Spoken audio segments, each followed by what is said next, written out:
Hi there.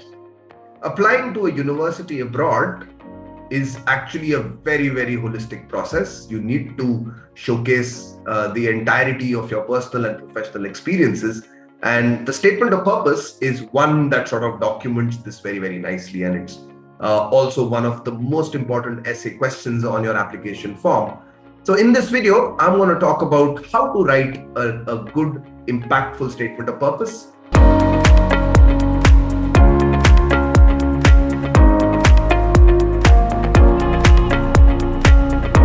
My name is Anand Venkatesan. I'm the founder and mentor of this platform called mentorscapital.com.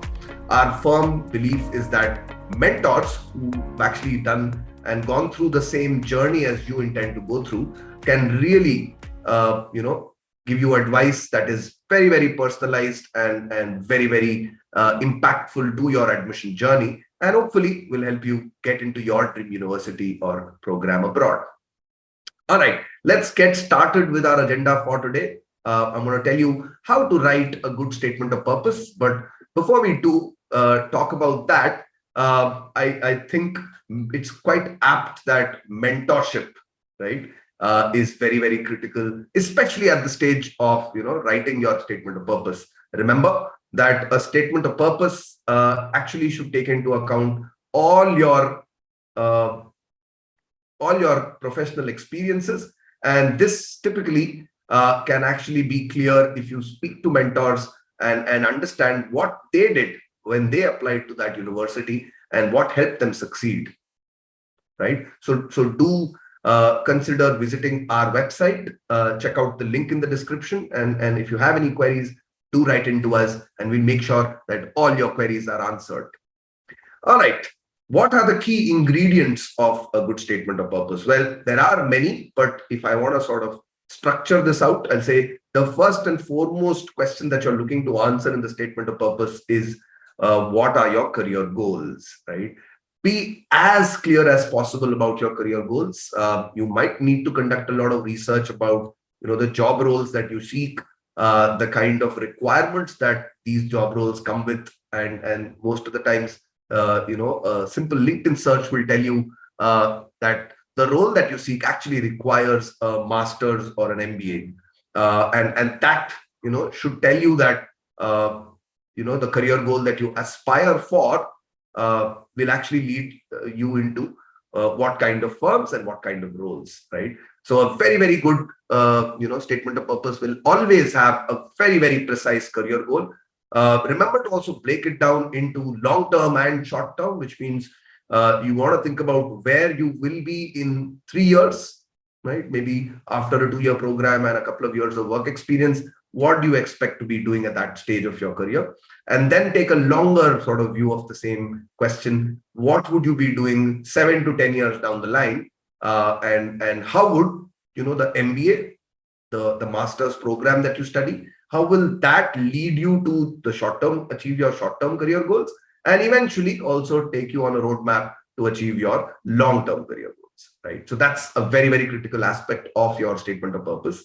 Number 2 is, your own professional experience, right? Remember that when you're studying a master's degree or an MBA, chances are that you will study, you will need to showcase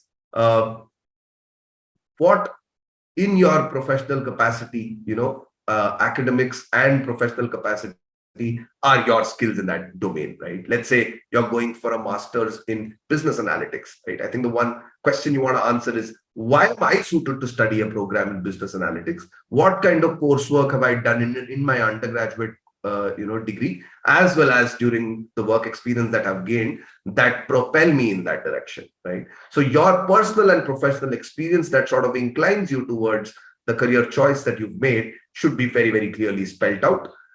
Number 3, these experiences or life events, if I may call them those, will also showcase your key personality traits, right? These could include specific technical skills that you possess. If it's a management program that you're applying for, you could showcase your understanding of a specific business function such as marketing or finance. If you're applying for a technical field of study like a program in business analytics or biomedicine, then showcase, what skills you've gained from a technical perspective, but also from a personality style, right? Remember that, if you're going for a master's in a specific technical field like analytics or biomedicine or robotics, what is important is that you understand the career that you're entering, right? If it's a research field that you're entering, you need to have the personality of being patient, of putting in long hours, also presenting a proper hypothesis before your research, and then validating these the set hypothesis by conducting experimental research.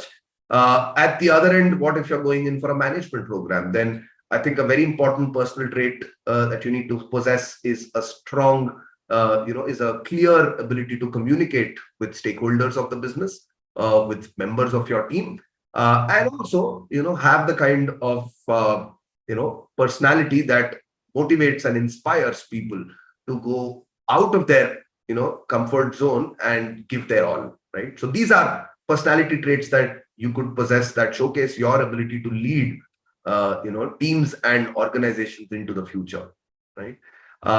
Last but not the least, in the SOP, you need to make sure that it has a proper structure and flow, right? Depending on the word count, well, some master's programs tend to give you almost 1,000 words to write a good statement of purpose, while others will ask you to do so in 300 to 400 words as well, right? So depending on the word count, you need to evaluate a proper structure that communicates each of those, points that I discussed.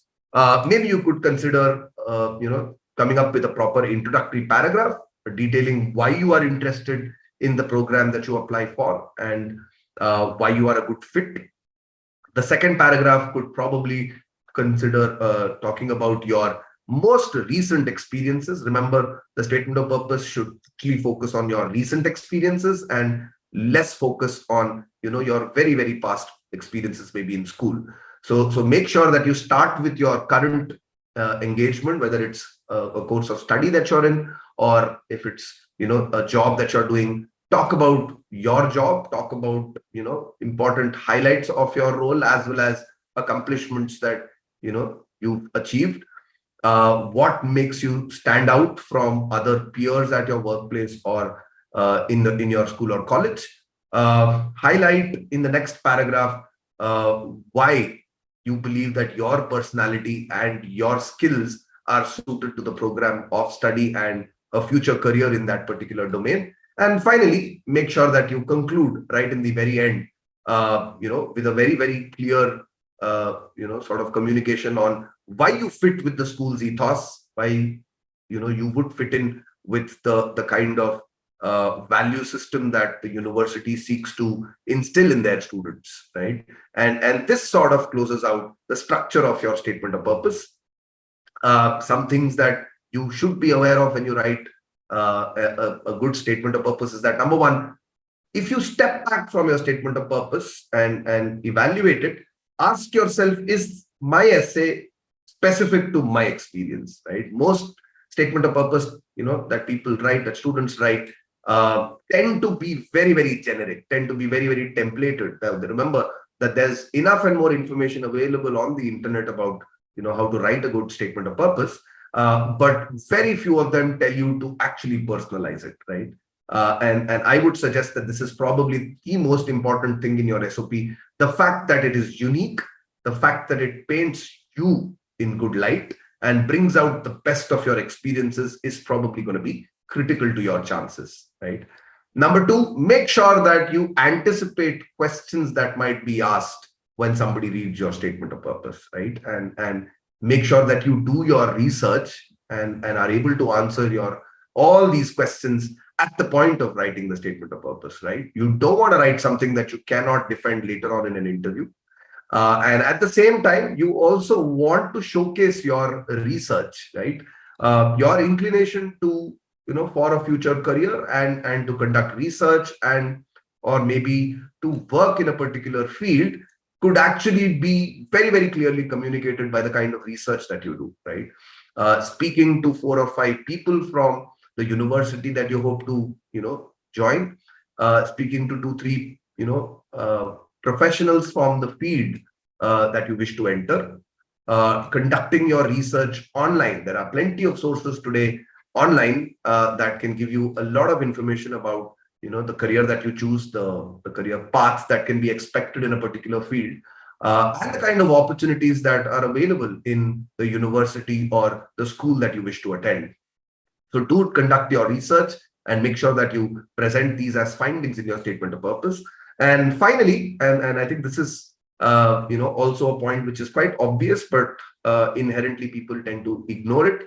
Make sure that you highlight your fit with the school's value system. Right now, I know I've been harping on and on about this, but I think the idea here is to go deep into your research. Right, most people tend to talk about, hey, the case study based pedagogy is great. I like that the recruiters that come and visit the campus are a very, very good fit with the kind of jobs I seek. The faculty is world class, right? All of these are templated answers, right? You want to go one step further and identify, if you're talking about faculty, identify 1 or 2 faculty members that you would really like, whose profile you really like, who you believe can actually expose you to specific aspects that would be important to you in the long run. If you're talking about the recruiters, make sure that you speak to some people who've gone through the placement process or are working in the companies that you aspire for, so that you understand the kind of requirements that these companies have, the kind of background work that you need to do should be done beforehand.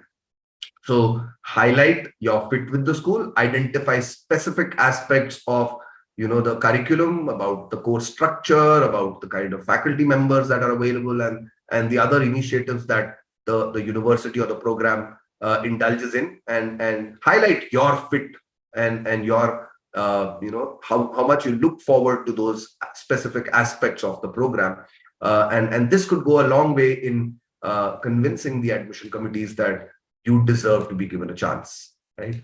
Well, to sum up, I'll say that start writing the statement of purpose right away. Make sure that you actually share your statement of purpose widely with your family, some good friends, and also some mentors, people who have the experience to judge a statement of purpose. And on that note, I'm also going to say that do consider the pool of networks, pool of mentors that we have in our network. Our services are pretty wide. We can help you with all aspects of your admission journey, which means preparing for the GRE or the GMAT, also creating a list of possible colleges to apply for, universities to apply to. The statement of purpose that you need to craft itself is something that we pride ourselves on, but also the later stage of video assessments and personal interviews, where we actually have an impeccable track record, right? And this happens pretty much because we have mentors who are not just experienced, but are also committed to the students that they mentor, right? All of this means that Mentors Capital can actually make your dreams a reality. Do click on the link in the description to contact us. If you have any queries, do write into us at the number that is shown in the description. I wish you all the very best and hope to see you again in the next video. Thank you. Have a great day.